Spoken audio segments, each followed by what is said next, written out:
कि सुरक्षा चूक के भी दो भाग हैं। संसद में जूते में स्मोक कैन लेके चला जाना वो सुरक्षा चूक है, लेकिन संसद के बाहर परिवहन वाहन के सामने कोई खड़ा होकर नारा लगा दिया है, वहाँ हम आप कोई भी जा सकते हैं। अगर जो वहाँ गया हो तो मेन रोड है, वहाँ कोई भी चल के कोई धुआं छोड़ सकता है। चूंकि इनके बीच संबंध था, मिलके योजना बनाई थी, तारतम्य था, सामंजस्य था, वो बात समझ में आती है।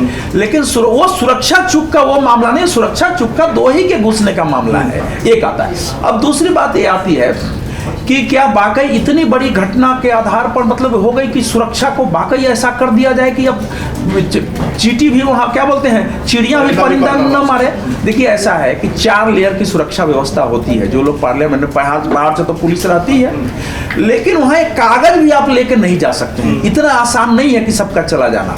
लेकिन चूंकि जूता नहीं वो खुलवा रहे थे, हालांकि अब जैसा ये लोग कह रहे हैं ना, उसमें बम वगैरह नहीं ले जा सकते थे, क्योंकि स्मोक स्कैन था। उसने लखनऊ में जूते को काट के उसने ऐसा बनवा लिया था कि उसमें वो डाल सकते हैं, मेहनत कर रहे थे। बॉडी स्कैनर भी नहीं, हाँ, तो वो जो है स्कैन मान लीजिए नहीं आया, वो बात समझ में आती है हमको। तो इसीलिए जितनी घटना हो, ये दूसरा पहलू है कि ऐसा ना हो कि लोग जो अंदर संसद में आम आदमी जाके दीर्घा में बैठ के संसद देखना चाहता है या कोई जाना चाहता है, उसके लिए जाना ही बंद कर दीजिए। इस घटना के आधार पर हजारों दर्शक गए हैं, ऐसा नहीं हुआ है। तो अब जो किया जा रहा है कि भाई कुछ दिन तक तो आपने दर्शक का पास बंद करा दिया, अब कोई विजिटर जाएगा नहीं कुछ दिनों तक। तो कोई कह रहा है उसमें शीशा लगा दो, कोई कह रहा है उसमें फलाना चीज लगा दो, तो दर्शक नियम बदल दो, सारे नियम बदले जा रहे हैं। मैं इसके पक्ष में नहीं हूं।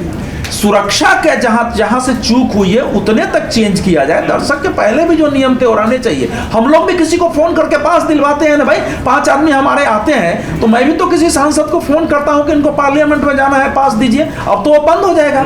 अब ये दूसरा, अब जो मूल पहलू आ रहा है वो ये है कि इस देश में नरेंद्र मोदी के सत्ता में आने के बाद से इस देश में आंदोलन की परिभाषा और व्यवहार बदल दिया गया है। हम लोग आंदोलन करते रहे हैं तो उसमें 100% अहिंसक हो, सत्याग्रह का भाव रहा है। उसमें किसी को दुश्मन मान के कोई आंदोलन करे ये नहीं होता था। लंबे आंदोलन पर लोग बैठे हैं इस देश में।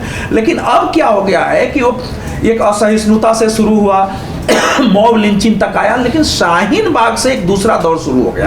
शाहीन बाग कृषि कानून विरोधी आंदोलन से होते हुए और यहां तक पहुंचा है पहलवानों के धरने तक। आप देखेंगे तो पूरे देश में एक बहुत बड़े वर्ग ने और दुनिया में भी ये माइंडसेट बना दिया है एक हजारों लोगों का, उसमें नौजवान भी है, लोग भी हैं, कि ये सरकार देश विरोधी है, ये पूंजीपतियों की सरकार है, ये फासिस्ट सरकार है, ये जो है मुसलमानों की विरोधी है, ये जो है जन कल्याण का काम नहीं करती है, नौजवानों का विरोधी है, ये सब कुछ की विरोधी है। इसके खिलाफ कुछ भी करना, इसको बदनाम करना, इसके खिलाफ कुछ भी करना, ये तुम्हारा दायित्व हो जाता है। तो ये जब भाव पैदा हो जाता है तो उसमें आप अलग अलग तरीके से आप सरकार को बदनाम करने के, डिस्टर्ब करने के, समस्या पैदा करने की कोशिश करते हैं। आप सोचिए, एक इसमें कोचिंग पर आ रहा है, ट्यूशन पर आ रहा है, एक इसमें ई रिक्शा चला रहा है, एक सबसे उम्रदराज जो 37 साल की लड़की वो हर आंदोलन में दिखती है, उसके पास डिग्री है, वो प्रोफेसर की तैयारी कर रही है, लेकिन पता नहीं उसको कैसे नौकरी नहीं मिली है। बेरोजगारी की जहां तक बात है, यहाँ 6 लोग 5 लोग बैठे हुए हैं। मैं समझता हूं कि एक काम का कंप्यूटर ऑपरेटर आप ढूंढिए, आपको नहीं मिलता। एक ड्राइवर आप ढूंढिए कि अच्छा पैसा देंगे समय पर, नहीं मिलेगा। घर में काम करने वाला एक आदमी ढूंढिए, किसानों को काम नहीं मिल रहा है। आपको एक घर बनाना हो ना तो एक राजमिस्त्री आपके साथ 10 जगह वो ठेका पर ले लेगा और आपका 6 महीना का घर जो है 6 साल बनने में लग जाता है। एक बढ़ाई नहीं मिलता। तो बेरोजगारी जो लोग कह रहे हैं, केवल इतना इस देश में है कि हमारे मन के अनुरूप शायद न मिले, पैसा हमारे अनुरूप न मिले, लेकिन वो स्थिति नहीं है। और सबसे बड़ी बात है कि कितनी विकृत मानसिकता पैदा हो गई है। 14 दिसंबर एक कह रहे हैं, देखिए अभी तक ये कंफर्म नहीं है। ये खबर आई है कि पुलिस के अनुसार उसने बताया कि हम 14 का, वो भाषा बदल भी तो सकते हैं। 13 दिसंबर जिहादी आतंकवाद का, जिस समय अमेरिका पर अटैक हो चुका था, जम्मू कश्मीर सचिवालय पर अटैक हो चुका था, आपको बताते हैं ये इटली में अटैक हो चुका था, अलग अलग जगह यूएसएस कॉल पर अटैक हो चुका था। दुनिया भर में चारों तरफ अटैक हो रहे थे, क्योंकि एक वैश्विक इस्लाम का मानना था कि हमको एक पूरी दुनिया में इस्लाम का साम्राज्य स्थापित करना था, उस भाव से कि संसद के लीडर को उड़ा दिया जाए सबको, देश लीडरलेस हो जाएगा, देश में अस्थिरता फैलेगी और फिर वहां हम जैसा चाहेंगे कर इस भाव से आतंकवादियों ने योजना बना के किया।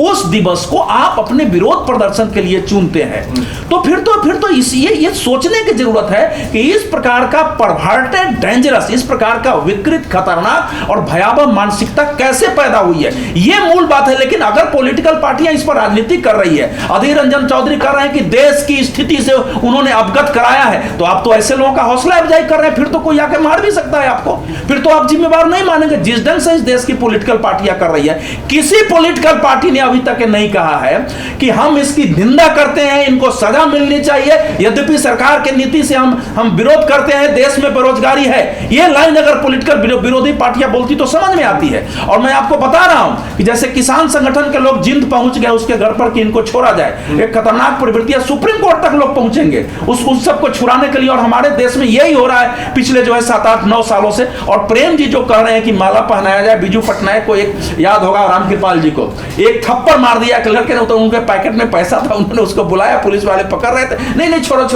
शायद 20 रुपया कितना नोट था उस समय, उन्होंने निकाला, उसको दिया कि जा बेटा पहले खा लो, उसके बाद देखेंगे तुम्हारे रोजगार का। वो घटना ये नहीं है। हाँ, ये सीरियस घटना है। इसको देखने के बाद कोई विधानसभा में कोई कहीं कर सकता है, इन्होंने इतने लंबे समय से योजना बनाई है, जितना इसकी योजना बनाने में इन लोगों ने समय लगा, उतने देर में तो ये मिलजुल के कोई रोजगार या स्टार्टअप शुरू कर सकते थे इस देश में जो वातावरण है। इसलिए मैं कह रहा हूं ये खतरनाक प्रवृत्ति देश में पैदा हुई है। ये मीडिया के लिए भी, पत्रकारों के लिए भी, बुद्धिजीवियों के लिए भी, कि इस ढंग से देश के अंदर अगर आप किसी पार्टी, संगठन, विचारधारा के विरुद्ध नफरत पैदा करेंगे, द्वेष पैदा करेंगे, दुश्मनी का भाव रखेंगे कि एक राजनीतिक विरोध में, तो फिर इस तरह की घटनाएं होंगी और इससे बड़ी घटनाएं हो सकती है। तो कारण वहां है जिसको दूर करने की कोशिश में राजनीति को राजनीति की तरह लड़िए, विचारधारा की लड़ाई विचारधारा के स्तर पर हो, किसी विचारधारा से, किसी व्यक्ति से, किसी सरकार से, किसी पॉलिटिकल पार्टी से नफरत, घृणा, उसको फासिस्ट कहना, उसको देश विरोधी कहना, इसके कारण सारी चीजें पैदा हो रही, इसको उखाड़ो किसी ढंग से। अगर आप ये वीडियो YouTube पर देख रहे हैं तो हमारे चैनल को सब्सक्राइब करें और बेल आइकन को दबाना ना भूलें। अगर आप Facebook पर ये वीडियो देख रहे हैं तो हमारे पेज को लाइक करें।